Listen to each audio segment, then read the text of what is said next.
大切な家族に命を狙われるとしたら、それはどんな時だと思いますか？ 2021 年11月7日、新潟県新潟市。田園地帯に立つとある一軒家に響いたのは赤ん坊の泣き叫ぶ声。その家の1階リビングでは、まだ話すこともままならない小さな女の子が床に倒れて微動だにしない母親にすがりつき、声を張り上げていました。すぐそばには悲痛に顔を歪ませる彼女を見下ろす父親渡辺謙の姿が。その手にぶら下げたロープが彼がついさっき妻を殺害したことを物語っていました。渡辺は少しの間、母親を揺り起こそうとする娘を黙って見ていましたが、やがてその命さえも奪ってしまいます。娘が動かなくなったことを確認すると、おもむろにスマホを取り出した渡辺。彼はまるで妻子の殺害を報告するかのように、ある女性にこんなメッセージを送ったんです。大好き、大好き。妻と幼い娘を殺害した後、別の女性に大好きとメッセージを送った男が家族の命さえ厭わないほどのめり込んだ泥沼の不倫とは、到底許されないその殺人行為は、男にとって恋人に全てを捧げるための美談だったんです。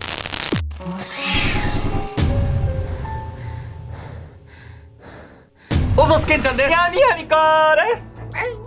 あなたさ、人生で乗り物酔いになったことある？あるよ。いつ？ヤミコさんと行った沖縄の奴隷船事件。あれだけ。人生であれだけ。あれ以上の辛い酔いはなかったわね。確かに。簡単に説明すると、ヤミコさんとね、何人かで沖縄旅行に行ってですね、釣りをしようってなって、前日もベロベロ飲んでたらね、調子乗ってたんですよ。そしたら日光の暑さと船酔いがすごすぎて、そもそも移動しても1時間ぐらいだろうと思ってたら、片道 3,4 時間ぐらいかかるところまで沖に出たのよね。そうそう。二日酔いも相まってね、気づいた時には海に栄養をね与えてましたね。巻き栄養してたのよね。あれはいろんな要因が重なってるわけじゃない。酔うしかないようなコンディションだったわけだけど。そうね、コンディション大事だった、そう、でも私は酔い強い方だから、最近ね、4時間ぐらい新幹線乗ってたのよ。新幹線って揺れ少ないじゃない、あれで酔うなんてないと思うじゃん。ないでもずっと4時間乗ってて、パソコンとかの画面を見てたら、結構酔うのよ、あれ意外と。新幹線でしょ？そう、でも意外とみんな気をつけてほしいのが、ちっちゃい揺れがあって、ところどころ大きな揺れがあるんだけど、それでも酔うから、ずーっと見てるとね、蓄積されて。だから新幹線は奴隷船っていうことです、これは。皆さんもね、お気をつけいただければと思います。気をつけて！今回は新潟県で起こった非常に胸くそ悪い殺人事件をご紹介します。犯人は不倫相手と一緒になりたいがゆえに、妻とまだ1歳の幼い娘を殺害してしまうんです。奥さんだけではなく、1歳の娘までもでしょ？どうしてそんなひどいことできんのよ。本当に恋は盲目の極みみたいな事件で、犯人にとってね、妻とその1歳の娘っていうのは、もはや物同然の扱いだったんです。事件の日、自宅のリビングで発見された妻とその娘の遺体。現場を目にした警察に対し、その家に居合わせた男は一体何を語るんでしょうか。奪われた2つの命。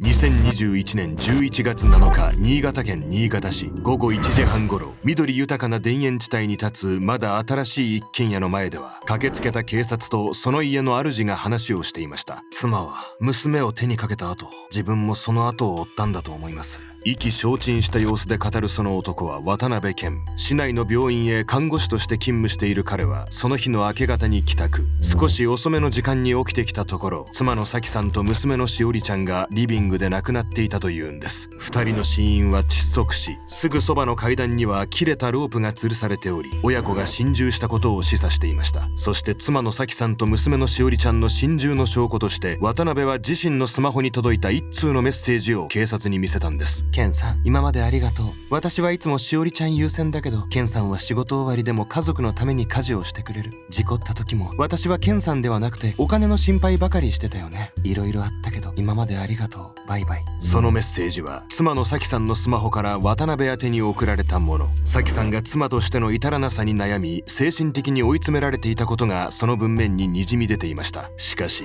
渡辺が提示した妻咲さんからのメッセージには、どうしても辻褄の合わない部分があったんです。それはそのメッセージが彼女が亡くなった後に送られていること。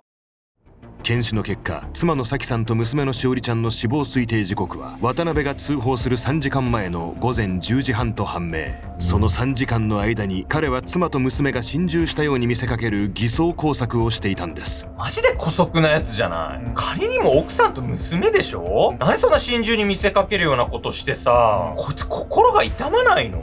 おそらく渡辺は犯行時、妻や娘ではなく、また別のことで頭がいっぱいだったんです。妻からのメッセージの送信時間や通報までの空白の3時間のことを指摘されると、渡辺は観念したように妻と娘を殺害したことを認めました。さらに取り調べが進められるうち、彼は犯行の前後にもある女性とずっと連絡を取り合っていたことが明らかになったんです。そのやり取りは次のような内容でした。朝までたくさん未来の話ができて最高でした。いつも少ししか会えなくてごめん。ずっと一緒にいたい。さらに女性の方からも世界で一番好きなどというメッセージが届いており、渡辺がその女性と恋仲だったことを如実に物語っていたんです。極めつけは妻の咲さん、娘のしおりちゃんを殺害した直後とみられる11月7日の午前10時半に渡辺がその女性へ送ったメッセージ、大好き大好き。そこに綴られていたのは、ついさっき妻と娘を殺害したことなど一切気にしていないかのような一言でした。なんで奥さんと娘殺しといてさ、そんなのんきなメッセージが送れんのよ。もうさっきからこいつのやることなすこと何も理解できないんだけど。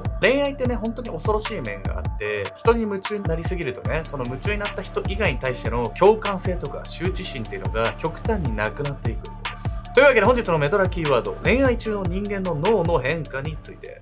2005年、ストーニーブルック大学の心理学者アーサー・アロン博士らは、交際初期の熱愛カップルの脳の状態を比較する研究を実施。恋人の写真とまた別の異性の写真を見せられた際には、それぞれ脳の中で活性化する領域が異なることが判明しました。恋人の写真を見た時に活性化していたのは、快楽物質ドーパミンなどを司る腹側被害野。一方で社会的な判断や理性を司る前頭前野や側頭部の働きは鈍くなることが分かったんです。いわゆる恋は盲目と呼ばれるこの状態に陥った人は、自身の欲求を満たすことが最優先となり、理性的な判断力を失ってしまうといいます。理性的な判断力を失うからこそ、たとえ関係性が不倫であったとしても罪悪感を抱かず、同じ過ちを繰り返してしまうんです。不倫相手に夢中だった渡辺も例に漏れず、この恋愛以外はどうでもいいと考えており、妻や娘に対する罪悪感が希薄になっていたと考えられます。妻子の命さえ顧みなくなるほどに不倫に溺れた渡辺。彼はどれだけ咎められて問題になろうとも、絶対に不倫相手との関係を終わらせようとはしなかったのです。断ち切れない関係。事件から2年前の2019年10月、新潟市内の病院へ勤務していた渡辺は、同僚の看護師東堂かなえと不倫関係になりました。夜勤のふりをしてかなえの家で過ごし、朝方に帰ることも多かった渡辺。あまりにもあからさまだった彼の不倫は、始まって2ヶ月で妻咲さんの知るところとなったんです。慰謝料を払ってもらうわ。渡辺を睨みつけるようにしてそう口にした咲さんは、不倫相手のかなえに直接メッセージを送信。しかし渡辺は咲さんの言葉をただの脅しと考えており、かなえに対しては実際に請求書が届くようなことはないと話していました。ところが咲さんがかなえにメッセージを送って1ヶ月が過ぎた頃、かなえから職場の駐車場に呼び出された渡辺は、家に請求書が届いたと聞かされるんです。まさか本当に送るとは思ってなかったんだ。でも俺はまだかなえと一緒にいたい。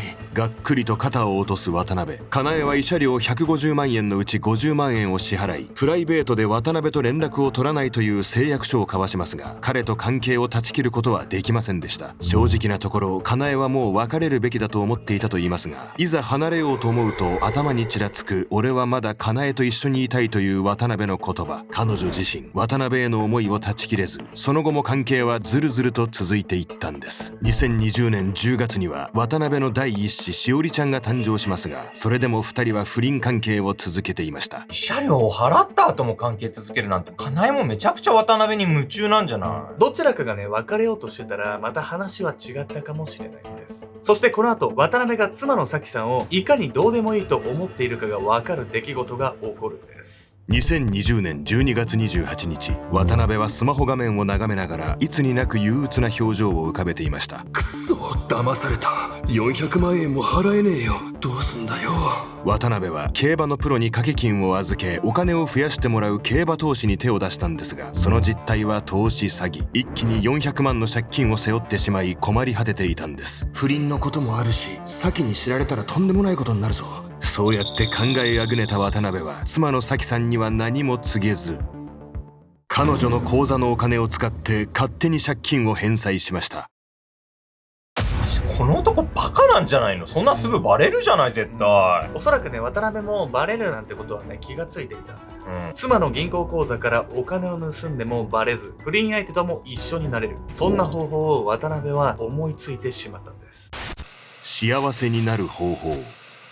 渡辺が妻の咲さんの口座から勝手に借金を返済してから3ヶ月後の2021年3月29日、咲さんは次のように話し、慌てて家を出て行きました。口座からお金が引き出されてるんだけど、身に覚えがないのよね。ちょっと銀行まで確認に行ってくるわ。そう、銀行口座の明細を見た彼女は、渡辺が無断でお金を使い込んだことに気づきつつあったんです。我関せずの態度を取りながら咲さんを見送った渡辺。彼女が銀行へ行けば、渡辺の不正は完全に明るみに出されてしまうはずでした。ところが咲さんはその道中で交通事故を起こしてしまうんです。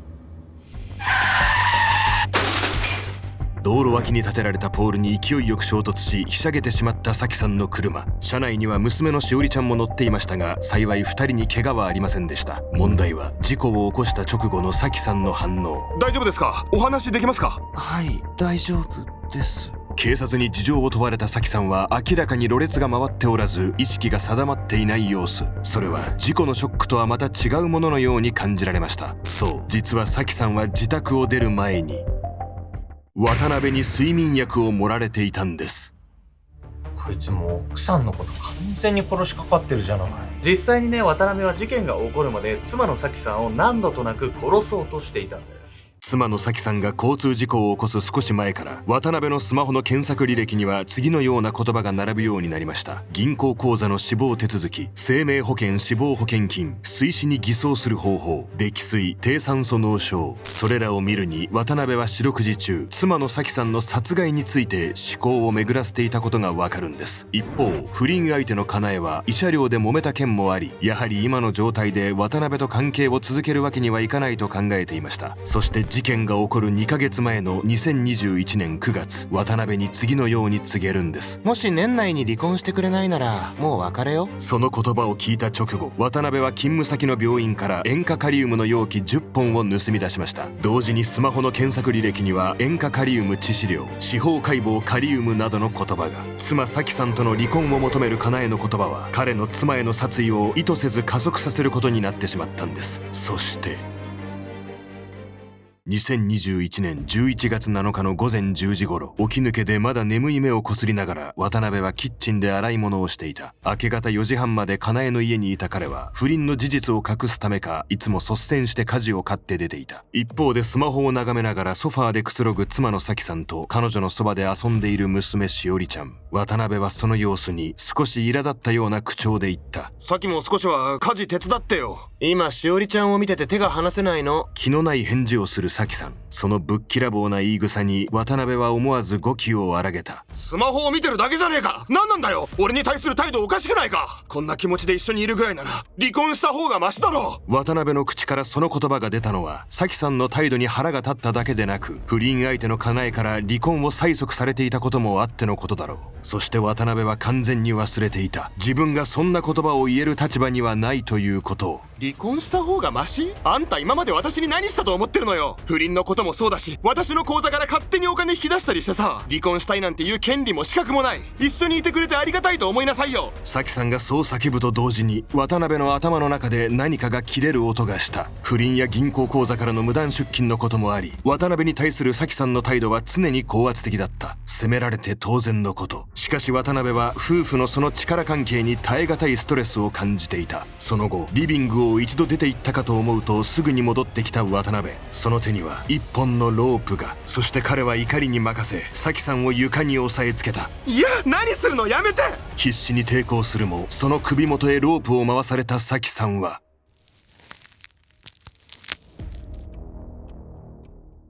不倫されてもお金を使われても奥さんが別れなかったって、やっぱり娘のしおりちゃんが生まれたばっかりだったからっていうのが理由じゃない。それなのに渡辺はもう自分のことしか考えてないわよ、こいつは。何度も言うんですけど、不倫相手のね、かなえに夢中だった渡辺は、娘のしおりちゃんのことももはやどうでもよかったんだと思います。妻の咲さんが動かなくなった後、彼女の異変に気づいた娘のしおりちゃんはその体にすがりつくようにして泣き叫んでいました。すぐそばでその様子を見下ろしていた渡辺はしばらくして妻の命を奪ったばかりのロープをしおりちゃんのまだ柔らかいその首元へ回したんです。しおりちゃんが息をしなくなった後、彼女が意識を取り戻すことを恐れ、渡辺はもう一度強くロープを引っ張りました。こうして妻の咲さんだけでなく、まだ1歳のしおりちゃんまでも殺害してしまった渡辺。彼は後にしおりちゃんを殺害した理由についてこう語っています。娘の顔が妻の顔に見えたんです。まだ1歳だけど、しおりはこの先ずっとこのことを覚えているように思えてしまって。この後、心中の偽装を見破られた渡辺は2人の殺人についてその罪を認めました。一方で妻の咲さんが交通事故を起こした際の殺人未遂、塩化カリウムを職場から盗んだことに対する殺人予備の罪については一貫して否認。塩化カリウムについては妻の立場が上になってしまった夫婦関係において抵抗する術を持ち、自身の精神を安定させるためだったと話したんです。そして妻子を殺害した直後、不倫相手のかなえに大好きというメッセージを送ったのは現実から逃れたい一心だったとも。それはおそらく少しでも原型にこぎつけるための言い訳。そして渡辺が何としてでも原型にこぎつけたかった理由については不倫相手のかなえの証言が物語っていました。交流期間中も彼と何度も手紙をやり取りしましたし、何度も面会もしました。交流期間中、渡辺がかなえに送ったという手紙の内容は次の通り。あなたへの思いは変わらない。今もこれから先もずっと、生涯何があっても俺はあなたの味方であり続けます。1分1秒でも早くあなたの元に帰ります。ずっと伝えたかった言葉であなたに一生の誓いを立てさせてください。そう、渡辺はかなえの元へ戻るために原型にこぎつける必要があり、殺人未遂と殺人予備の罪については絶対に認めるわけにはいかなかったんです。遺族は当初渡辺に対してただ反省してほしいとだけ話していましたが、この手紙の内容が明るみに出されると態度を一変。死刑が妥当です、2回死んでほしいと言い極刑を求めました。何が1分1秒でも早く戻りますよよ。何を美談みたいな感じにしようとしてんのこいつは。恋人のために妻と娘の命を顧みなかったことを誇らしげにね、語ってる感じがしますよ。それがね、本当により一層気持ち悪いんです。2024年11月22日、新潟地裁は渡辺に対し検察の求刑通り無期懲役の判決を言い渡しました。この判決には彼が否認し続けていた殺人未遂、殺人予備の罪も含まれる形となったんです。判決に際し裁判長は次のように述べました。犯行は極めて自己中心的なもので、組むべき点は皆無です。また医療従事者の知識と立場を悪用したことも強い非難に値します。あなたが奪った2人の命に対し一生かけて償いをしてください。渡辺はこの判決に不服を申し立て12月4日付で控訴。彼は不倫相手の元へ戻ることを未だに諦めていないのかもしれません。妻と娘を殺害してでも一緒になりたいと考えるほど不倫相手のかなえとの関係に溺れた渡辺。どれだけ責め立てられても悔い改めない彼の様子には、人から冷静な判断力を奪ってしまう恋愛感情の恐ろしさを思い知らされます。あなたには彼のように恋愛に夢中になるあまり周りが見えなくなってしまった経験はありませんか？